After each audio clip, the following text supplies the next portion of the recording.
Pourquoi j'ai tout quitté pour partir seule en Australie? Et spoiler, c'est la meilleure décision que je n'ai jamais prise.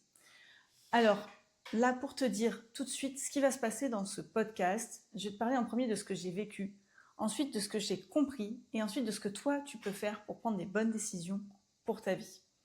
Allez, on rentre tout de suite dans le sujet de ce premier épisode. Alors, pour être honnête, je ne suis pas entièrement zen à tourner cet épisode, même si c'est un projet depuis que j'ai longtemps. C'est vraiment la découverte, le format podcast. Et ça y est, à un moment donné, il faut prendre le taureau par les cornes et il faut se lancer. Donc c'est parti.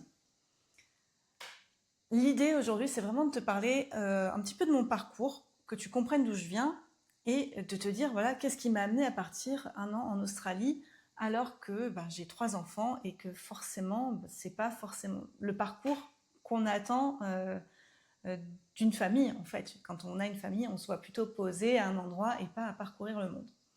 Moi, j'ai fait le chemin un petit peu inverse. Pour revenir un petit peu en arrière, qu'est-ce qui s'est passé entre 2018 et 2023? Je me suis pris uppercut sur uppercut. La vie s'est chargée de me réveiller. Comme je n'arrivais pas à le faire toute seule, que je choisissais un chemin qui était tracé pour moi, mais que je n'avais pas choisi de mes propres décisions, on va dire. J'ai suivi vraiment le modèle familial, ce qu'il m'avait indiqué, l'entreprise familiale, le chemin. Vraiment, je suis restée dans le moule qu'on m'avait donné et je n'ai jamais cassé le moule, cassé les codes. En tout cas, sans parler de cassure, je me suis jamais dit que je pouvais faire quelque chose de différent. Le truc, c'est que y a un moment donné où il faut suivre son propre chemin, il faut oser prendre des risques, il faut oser aller de l'avant. Aujourd'hui, c'est mon mood d'oser, de ne pas avoir de regrets, mais pour en arriver là, il a fallu d'abord prendre quelques claques. Je pense qu'il n'y a pas d'autre moyen de le dire. Il a fallu que j'enchaîne les moments assez compliqués, assez difficiles, et puis que je passe à travers ça.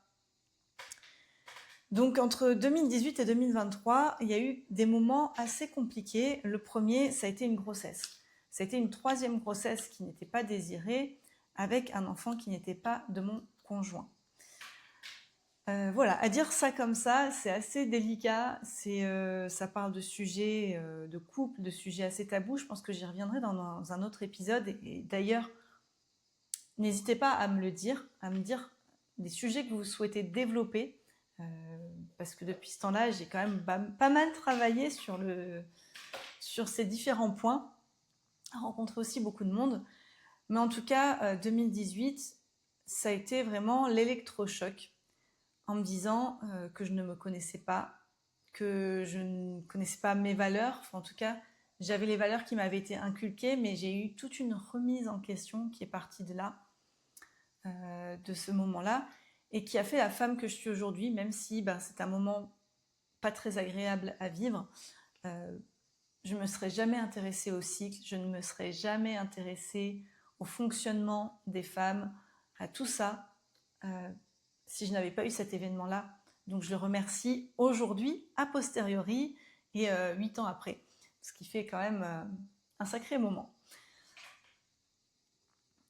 Donc début des uppercuts, ce moment où je vois qu'il y a toute une remise en question sur qui suis-je, qui s'est enchaîné avec le 2e gros événement en 2020, le décès de mon père.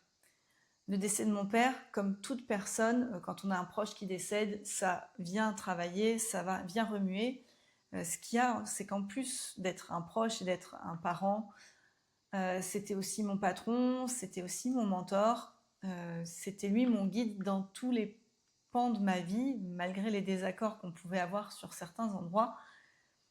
En partant, il a fait s'effondrer tout mon monde, une 2e fois, 2 ans après, sur pas mal de choses. Et dont l'aspect entrepreneurial. Et il a fallu encore une fois remonter les manches, se relever, avancer, prendre des décisions sans avoir aucun aval. Ça a été une autre étape assez importante, mais qui m'a permis de plonger encore un petit peu plus loin dans les recherches que j'avais mis en route en 2018. Dernière étape, ça a été la séparation. La séparation avec mon partenaire. Donc, ça faisait 12 ans qu'on était ensemble, donc il y avait 3 enfants, mais ça faisait 8 ans que c'était compliqué. Et donc pareil, encore une fois, au lieu de laisser les choses traîner, il a fallu prendre une décision. Et donc nos routes ont divergé. Ces 3 événements-là qui sont enchaînés sur quelques années m'ont laissé un petit peu perplexe sur qui je souhaitais devenir. Même pas de qui j'étais, c'est qui je souhaitais devenir, où j'en étais dans ma vie, qu'est-ce que j'allais construire, qu'est-ce que j'avais construit. Tout un tas de questions dites à demi-mot, voilà, parce qu'il n'y avait pas encore toute la conscience. Et donc il a fallu faire step by step, petit à petit, se repositionner et commencer à créer ma propre vie. Qu'est-ce qui s'est passé? Là, j'ai pu rencontrer des personnes, j'ai ouvert la porte à d'autres personnes, à d'autres mentors, qui ont pu me donner des petits points, à un moment donné, de repères. Et le premier point de repère que j'ai eu, c'est le moment où j'ai décidé de partir au Japon. Voilà, j'ai vécu 1 an toute seule, avec une garde alternée pour mes enfants. Et il y a un moment donné où il y a eu cette opportunité, cette possibilité, on va dire, qui s'est ouverte devant moi de partir au Japon. Sachant que le voyage, ça a toujours été un rêve, mais qui était pour moi un rêve inaccessible.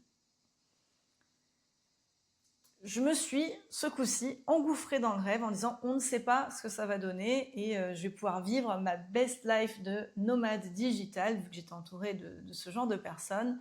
Et voilà, banco, vas-y pour une nouvelle vie. Je ne m'attendais pas du tout à ce qui allait se passer pendant ces voyages. Là, aujourd'hui, on est 2 ans après ce premier voyage. Je pense que j'avais pas mal d'illusions et que j'y suis partie. Je suis partie la fleur au fusil, tout simplement. Mais encore une fois, c'était nécessaire. Et puis, si on savait ce qui allait se passer dans le futur, on vivrait les choses vraiment différemment.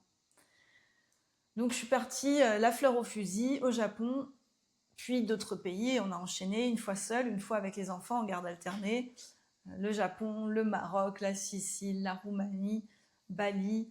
Il y a eu plein de voyages différents qui m'ont chacun apporté énormément, qui m'ont remué énormément. Je ne m'attendais pas à autant de choses émotionnelles qui remontent, à autant d'émotions. Je pensais que là, pour moi, c'était la nouvelle vie et que c'est bon, j'allais laisser tout derrière. En fait, c'était tout un parcours de guérison auquel je ne m'étais pas du tout attendue. C'était un parcours où je ne pouvais pas créer encore cette vie dont je rêvais de digital nomade parce qu'il fallait d'abord penser un petit peu, penser P-A-N-S-E-R et pas penser P-E-N-S-E-R, les plaies qui étaient là et que je n'avais pas reconnues jusqu'à présent. Donc en fait, ce voyage, le fait de partir loin, d'avoir cette possibilité de me réinventer, ça m'a permis d'ouvrir les yeux sur tout ce qui s'était passé avant et de venir penser les plaies. Il y a beaucoup de choses qui sont nées de cette aventure, de belles choses qui sont nées de cette aventure, dont un livre qui m'a permis aussi de me reconnecter non seulement à moi, mais de pouvoir transmettre à mes enfants tout un passé et là d'où ils viennent. Au-delà de ce livre, ça m'a permis aussi de me réconcilier avec mon ex-partenaire, ça m'a permis d'ouvrir des dialogues avec ma famille. Donc il y a eu vraiment un parcours, un très beau parcours sur ces 2 années-là, que je ne peux que reconnaître. Après, il est vrai qu'aujourd'hui, quand je vous parle, je n'ai pas créé la vie que je souhaitais, qu'il y a eu des hauts, des bas, mais que j'en suis clairement pas là où je pensais être. Je suis rentrée en France et là, ça fait, je pense, à peu près 6 mois, oui, 6 mois que je suis là. Avec une interrogation, est-ce qu'il n'est pas temps maintenant de se ranger, de partir sur la vie de monsieur, madame, tout le monde, de se poser un petit peu, de créer une forme de stabilité. Et puis là, encore une fois, une opportunité qui se présente, une discussion, un échange et la possibilité de repartir et de repartir en Australie. Seulement, comme vous en doutez, l'Australie, c'est loin, c'est loin, je vais pas m'amuser à faire des allers-retours régulièrement pour les enfants. Donc, ce qui s'est décidé, c'est de faire 6 mois de garde. Ça sera clairement la garde la plus longue qu'on ait fait. Euh, Jusque-là, le maximum a été 3 mois où les enfants étaient avec moi et 2 mois où où je n'ai pas vu les enfants. Donc là, 6 mois, c'est un nouveau challenge qui se présente, mais avec une vision assez différente, une vision déjà plus réelle de ce que peut être la vie à l'étranger, de ce qu'on peut créer, et aussi avec un objectif assez précis. Là, je suis pas dans le monde des bisounours et du digital nomade. L'objectif, c'est de travailler sur place, d'avoir une immersion totale dans le pays, de bosser pendant 6 mois, de pouvoir générer du cash pour pouvoir payer aussi les billets d'avion pour toute la famille pour les 6 mois suivants. Donc, il y a un projet qui est un peu plus construit que sur les voyages précédents, tout simplement. Voilà, donc là, voilà tout ce qui m'a amené à partir aujourd'hui en Australie. Euh, Toutes les décisions qui ont fait que ça y est, c'est un nouveau départ. Un départ que je prends un peu plus avec des pincettes. Moins avec la fleur, la fleur au fusil. Je pense que cette expression, elle est quand même bien. Là, j'étais partie finger in the nose, ou voilà, on peut donner plein d'expressions. Là, il y a plus de conscience, il y a aussi du coup un petit peu plus d'appréhension sur ce qui va se passer, et en même temps, c'est mettre carte sur table.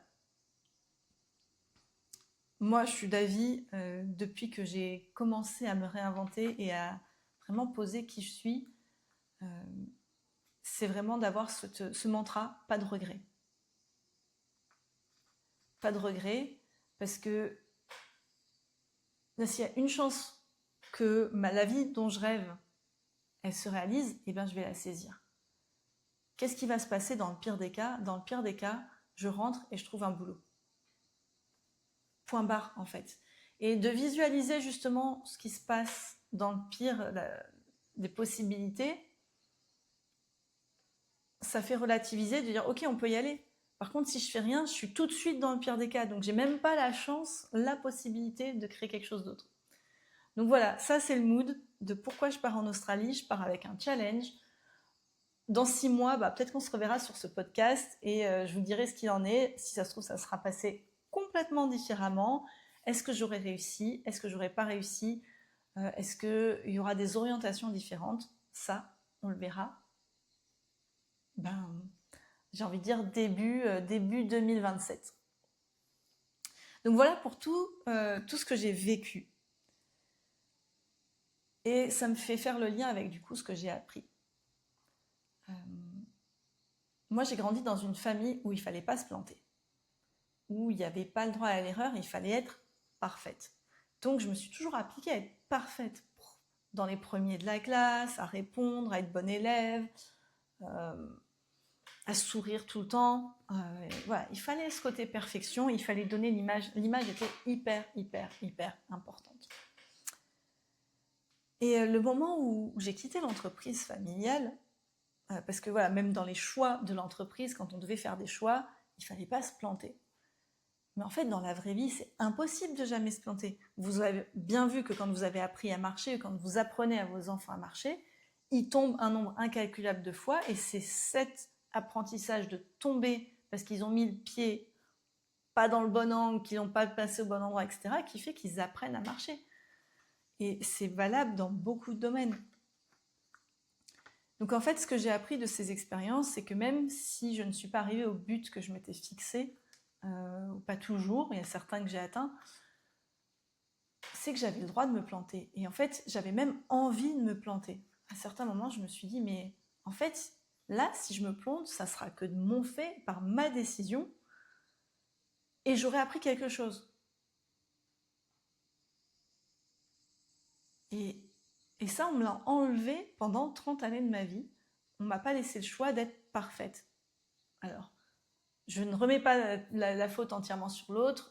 Voilà, est adulte, il y a aussi chacun sa responsabilité, mais je ne pouvais pas fonctionner autrement.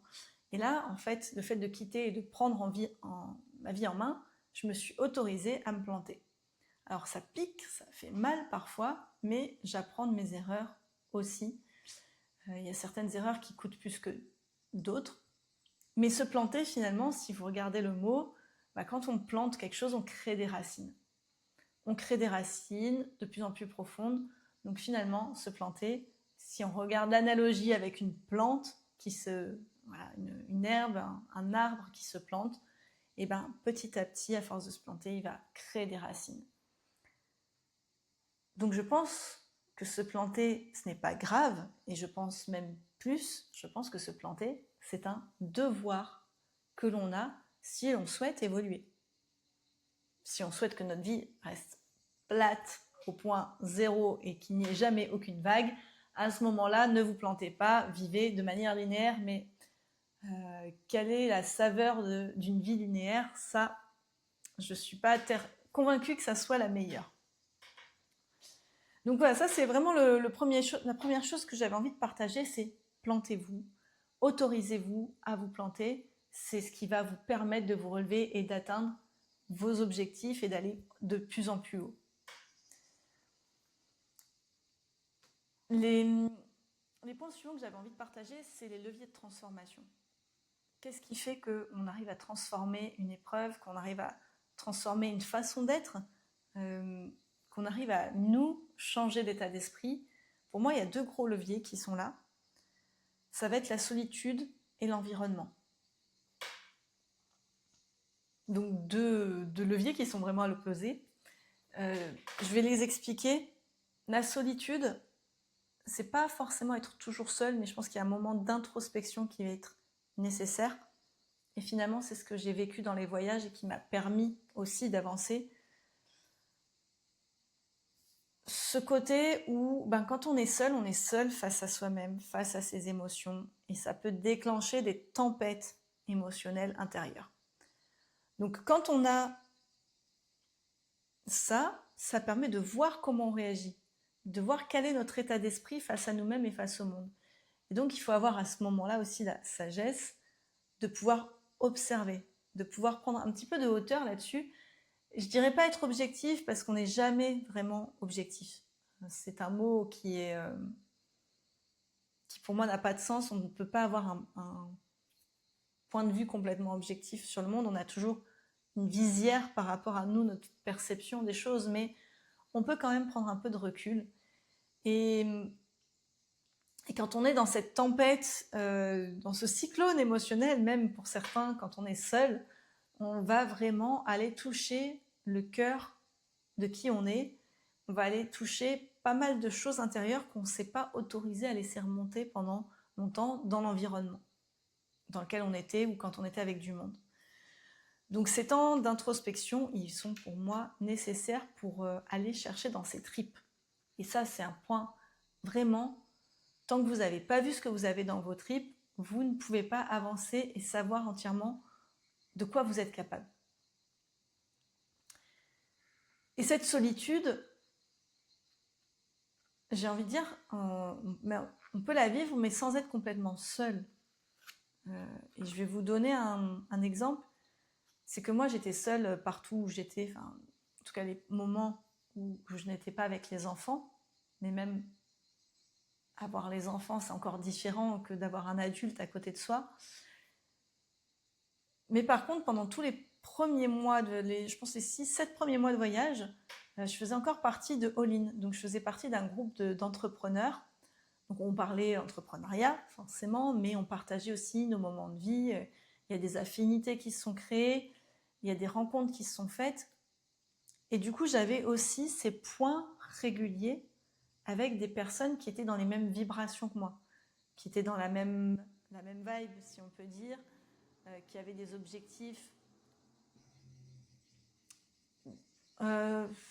similaires, peut-être pas, parce qu'on a tous nos propres objectifs, mais on va dire cette envie de développer et de passer au-delà de pas mal de choses, on va dire d'aller au-delà de la moyenne. Et dans tous ces moments de solitude que j'avais, parce que sur une semaine, on était ensemble 4 heures dans la semaine, 4 fois 1 heure. Donc ça, c'était des points de repère. Ça me permettait de discuter avec des gens qui avaient une fréquence assez élevée pour que moi, même dans mes états difficiles, mes états d'introspection, j'avais un point de repère et j'avais des gens qui me permettaient de maintenir cette fréquence que j'avais et cette envie d'avancer. Et donc ça me fait basculer sur la solitude et l'environnement. Donc l'environnement, il y a plusieurs manières donc d'avoir son environnement, mais déjà on va dire les gens que vous fréquentez. Si vous avez des objectifs à atteindre, fréquentez des gens qui ont des objectifs similaires, qui ont une envie similaire. Pour donner un exemple très basique, pour avoir une image en tête, si vous souhaitez perdre du poids, allez avec des personnes qui ont déjà perdu du poids ou qui sont en train de faire les efforts pour perdre du poids. Pas ceux qui sont en train de manger McDo tous les jours et de boire 1,5 litre de coca. Ça va clairement pas vous aider. Et je pense que c'est une image qui peut être assez parlante. Si vous voulez progresser dans un sport, entourez-vous de personnes qui ont déjà un certain niveau ou qui s'entraînent tous les jours, qui ont une capacité d'entraînement. Soyez avec des gens qui vibrent au même niveau que vous. Et ça, c'est un non négociable. Sinon, ça va être toujours un frein et ça va être une friction permanente et ça va vous bouffer de l'énergie, tout simplement. Une énergie de dingue que d'être avec des gens qui ne correspondent pas du tout à qui vous êtes, à ce que vous êtes et à ce que vous voulez devenir. Donc, après, si vous êtes OK de laisser un peu de votre énergie de côté, pourquoi pas, mais ça ne va pas vous servir dans vos objectifs. Donc ça, c'est pour les gens, l'environnement, les gens qui composent votre environnement. Mais même avant ça, il y a l'environnement extérieur à vous, dans quel environnement vous vivez. Juste avant de partir au Japon, entre le temps où je suis devenue, où on s'est séparés, donc j'étais seule dans l'appartement, et le moment où je suis partie, j'ai modifié totalement mon environnement de l'appartement. Donc j'ai créé un endroit où c'était facile pour moi de travailler. J'ai créé un endroit où c'était facile pour moi de m'entraîner. Le sport et le mouvement sont des éléments qui sont clés dans la santé d'une personne et qui me tiennent beaucoup à cœur. Et même si ça me tient à cœur, même si c'est quelque chose que j'aime beaucoup, quand on a une journée qui avance, il peut y avoir des frictions. Peut-être que ça ne va pas être la priorité et que s'il faut faire des efforts pour dégager un espace, pour pouvoir s'entraîner, s'il faut ressortir, faire une demi-heure de route pour aller s'entraîner dans une salle, ça va être beaucoup plus facile d'abandonner. Ou de laisser passer 1 fois, 2 fois. Et puis quand on a laissé passer 2 fois, 3 fois, on dit « Oh non, mais je ne tiens pas ». Mais oui, mais c'est difficile. Tu as fait en sorte que les choses soient difficiles. Donc avec la meilleure volonté du monde, au bout d'un moment, on ne peut pas être que dans la difficulté. Donc facilitez-vous les choses. Et ça fait partie de l'environnement. Moi, j'ai créé un environnement où je me levais le matin. Sur mon passage, il y avait j'avais mis des tatamis de sol avec des kettlebells, une barre de traction, des élastiques. Alors, je faisais pas tout de suite un gros entraînement, mais je faisais 15 minutes de mouvement tous les matins. Et même si en se levant, j'avais un peu la tête, comme quand on se lève, pas trop envie, je passais sur les tatamis, je dis « Ah bah oui, de toute façon, je suis là, je vais le faire ». Donc même et puis il y avait des jours où c'était facile et d'autres moins, mais comme j'étais dessus, je dis tant qu'à faire, voilà, un peu de suspension pour me libérer la tension dans les épaules, même le soir avant de se coucher. L'environnement dans lequel vous vous mettez, il va vraiment diminuer la friction. Et quand on est en pleine transformation, que ce soit au niveau physique, mental, création d'objectifs, on a besoin de diminuer les frictions du quotidien. Donc pour vous faciliter vos prises de décision et faciliter les démarches que vous mettez en place, créez cet environnement qui va vous faciliter tout ce que vous voulez pour votre vie et pour vos habitudes quotidiennes.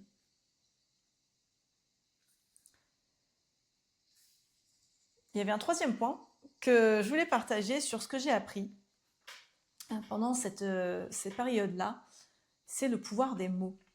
Le pouvoir des mots, il est très important et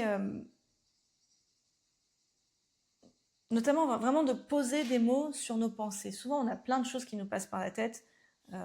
Les pensées, c'est quelque chose qui sont là en permanence, qui vont, qui viennent, on pense beaucoup, surtout qu'on est dans un monde où on favorise ce côté intellectuel. Mais du coup, ça tourne et ça nous prend la tête à un moment donné. Donc, poser ces mots, il y a deux façons de le faire, il y a l'écrit et il y a la parole. Moi, je serais plutôt adepte de commencer par l'écrit. Alors, je suis quelqu'un qui a commencé une quantité incroyable de journaux, journal intime, etc., plus jeune, même à l'adolescence, où c'était noté pendant 3 jours avec abandon derrière, parce que j'y arrivais pas. Et c'est vrai qu'en commençant à voyager, quand j'ai décidé de partir, j'ai décidé d'écrire régulièrement. Et c'est quelque chose qui m'a tenue parce que ça m'a fait énormément de bien. Alors, j'écris peut-être plus aussi souvent qu'avant, mais de poser des mots sur les émotions que je vivais, ça a été incroyable. Déjà parce que ça vous libère une partie de l'esprit. Quand vous avez une pensée, même si elle est ridicule, quand c'est pour vous, vous l'écrivez, pour vous, ça va pas être lu, ça va être juste pour se libérer une partie de la tête, tout simplement. Ça, c'est énorme. Donc, et ça permet de structurer aussi sa pensée. Parce que souvent, il y a des idées qui tournent, qui sont là, qui sont présentes, mais elles ne sont pas structurées. Et quand on va devoir écrire quelque chose sur du papier, on va devoir faire une phrase.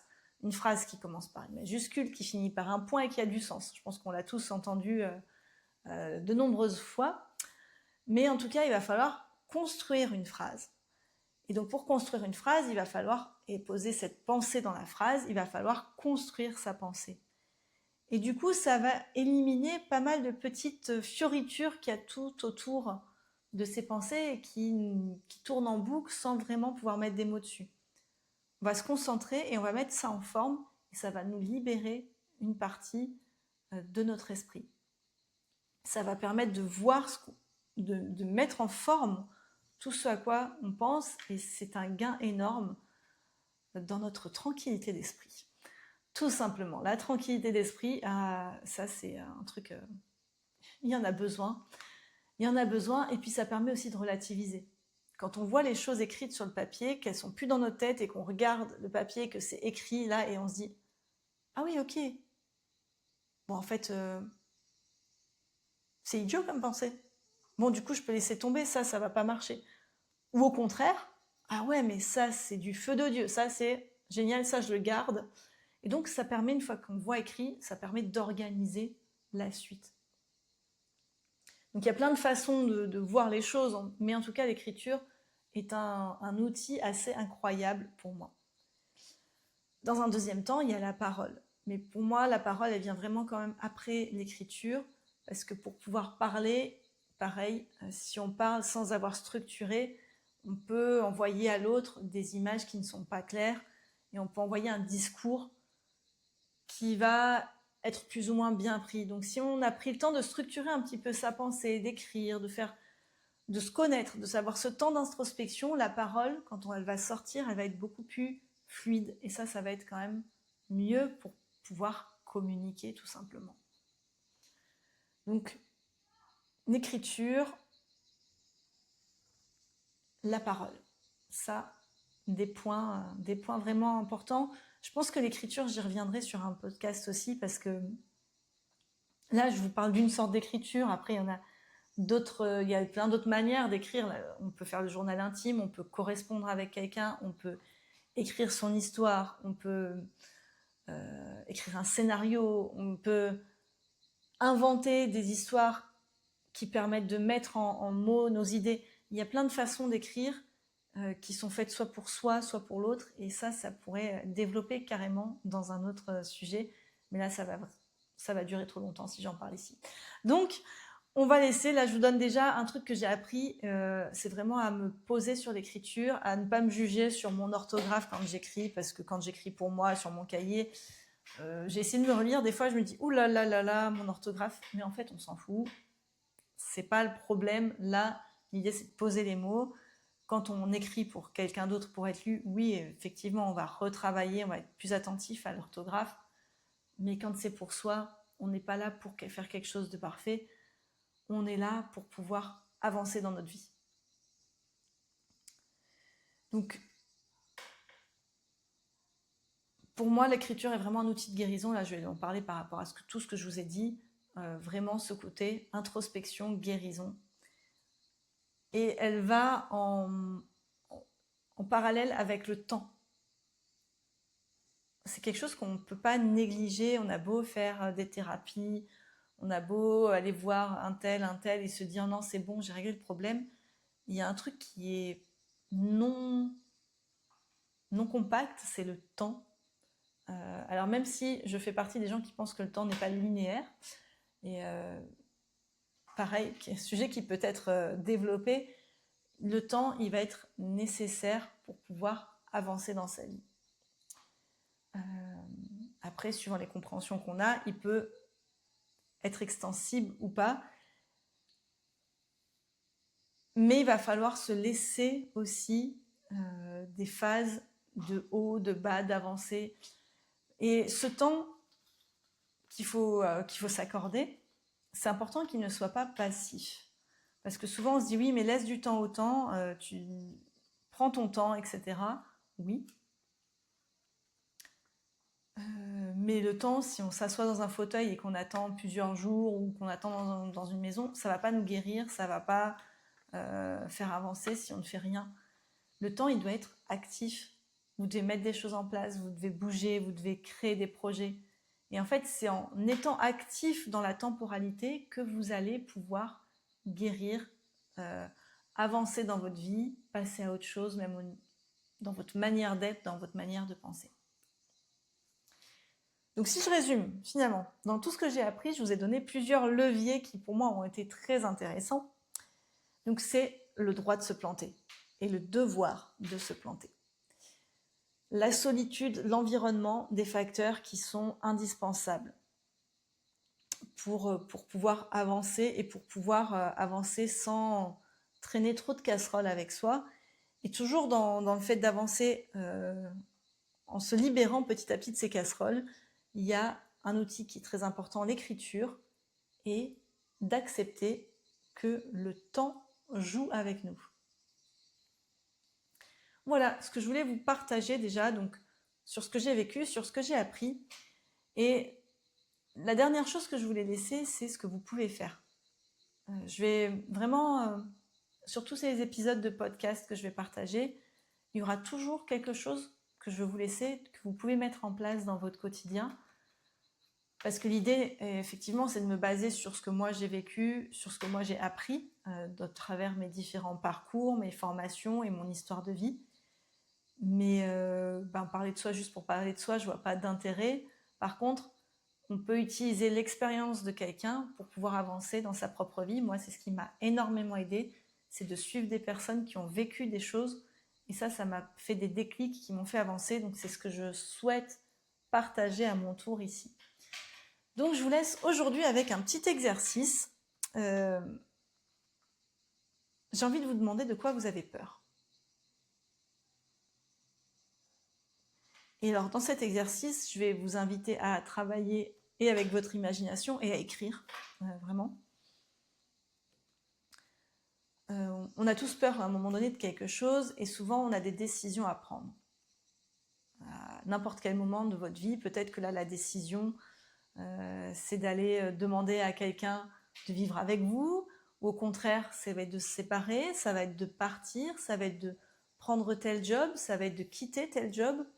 Il y avait une décision que vous devez prendre en ce moment. Ça fait partie de la vie. On doit en permanence faire des choix. Et un choix a toujours ses conséquences. Et souvent, c'est la peur des conséquences qui nous fait retarder au maximum la décision, mais plus on retarde, plus on se met dans des états pas possibles. Et puis on finit avec notre vie avec des regrets. Et ça, il n'y a rien de pire, je pense, que de finir notre vie avec des « et si j'avais osé ». Donc je vous invite à penser à qu'est-ce que vous aimeriez faire. Quel est le pas que vous n'osez pas faire? Prenez ce temps-là de l'écrire, mettez la vidéo en pause, prenez le temps d'y réfléchir. Et quand vous avez cette situation en tête, cette décision à prendre, ou pas, mais en tout cas ce choix à poser, je vous invite à vous projeter dans le meilleur des scénarios. Vous prenez cette décision. Dans le meilleur des scénarios, qu'est-ce qui va se passer dans votre vie? Donc, pour un job, vous dites ok, je prends ce job et en fait c'est vraiment, vous avez un environnement de dingue, vous avez le salaire qui vous convient, vous avez les horaires qui collent avec votre vie, avec vos besoins, vous allez pouvoir évoluer peut-être aussi, vous avez l'évolution que vous souhaiteriez avoir et que vous n'aviez pas dans l'ancien job, ça peut être ça. C'est peut-être une formation que vous voulez prendre, une formation qui a un certain coût, voilà, qui demande vraiment un gros investissement. Donc, mais en même temps, cette formation, elle va vous permettre d'acquérir une compétence, de faire un métier et qui va vous permettre d'avoir du temps pour vous, d'acquérir une liberté géographique, d'avoir une liberté géographique, temporelle, de passer du temps avec vos enfants. Et voilà, vous allez faire cette formation et ça va marcher. Et du coup, vous allez pouvoir travailler de 8h à midi et puis l'après-midi, vous occuper de jouer, de mettre des choses en place. Vous pouvez partir peut-être un peu plus en voyage. Vous avez bien gagné votre vie. Le métier que vous faites a du sens. Je fais partie des gens qui pensent qu'on ne peut pas faire quelque chose qui n'a pas de sens, ou en tout cas c'est limité. Voilà, donc imaginez le meilleur des scénarios si vous prenez cette décision. Et le meilleur des scénarios, c'est vraiment vous vous projetez dedans. Vous vivez la situation. Vivez-la comme si c'était maintenant. Les émotions que vous ressentez, à pouvoir chercher votre enfant à l'école, à pouvoir réserver ce billet d'avion-là sans vous dire ok, j'ai pas demandé à mon patron. De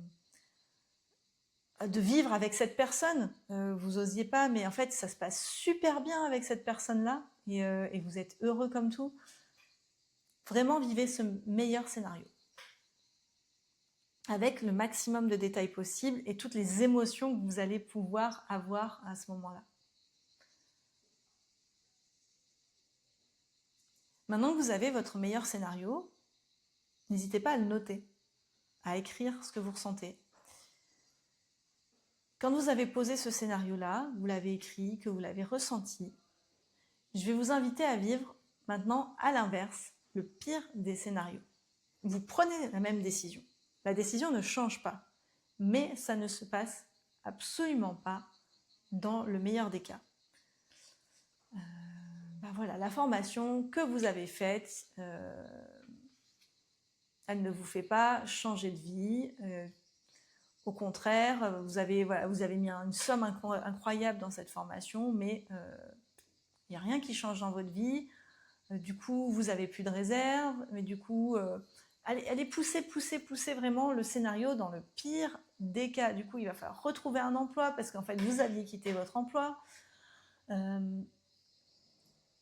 La décision d'habiter ensemble, c'était catastrophique parce qu'en fait, vous ne vous entendez pas du tout. Allez chercher le scénario le pire que vous pouvez imaginer. Le fond du fond. Et qu'est-ce qui va se passer dans le fond du fond? Vous avez donc, dans le pire des cas, donc ça se passe très très très mal avec la personne avec qui vous avez décidé d'habiter. Du coup, vous vous séparez et vous recommencez la vie tout seul.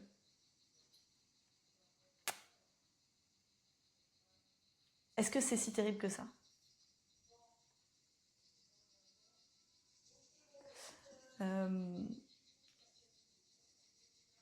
Dans le cas d'une formation qui n'a pas marché, Bon, ok, ça n'a pas marché. Là, ça devient trop compliqué financièrement. Vous n'avez pas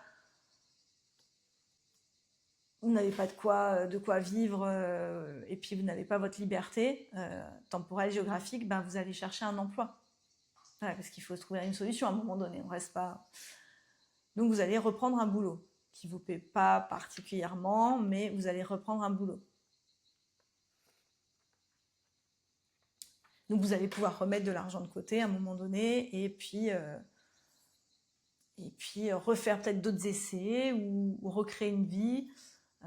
Tout comme la personne qui est nouveau célibataire, elle va pouvoir peut-être rencontrer d'autres personnes, pas forcément tout de suite, mais voilà. Donc ça, c'est votre pire scénario. Et qu'est-ce qui se passe au bout du pire scénario? Quel est ce côté-là? Qu'est-ce qui peut se faire? Donc pareil, je vous invite à noter toutes les sensations, toutes les énergies que vous ressentez quand vous allez vivre ça.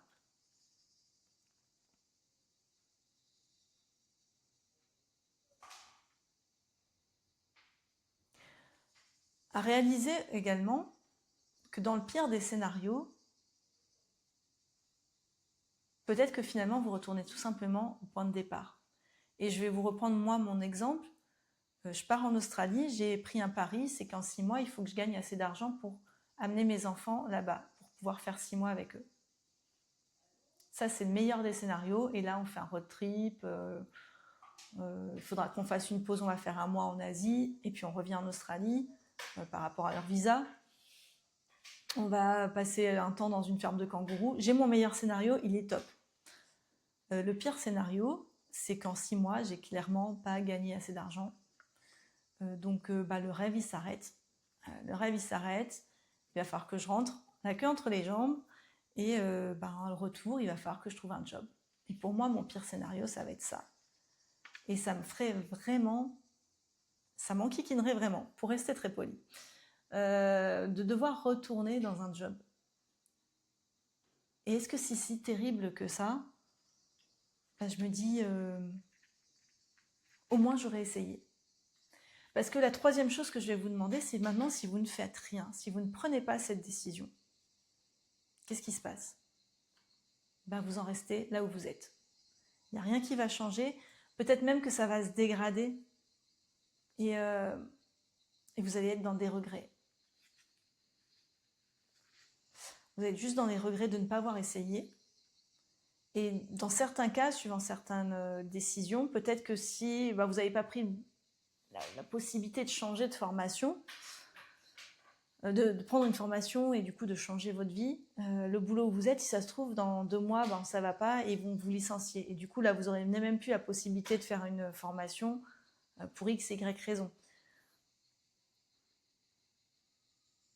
Si vous ne prenez pas de décision, vous laissez à tout ce qu'il y a autour la possibilité de prendre des décisions à votre place.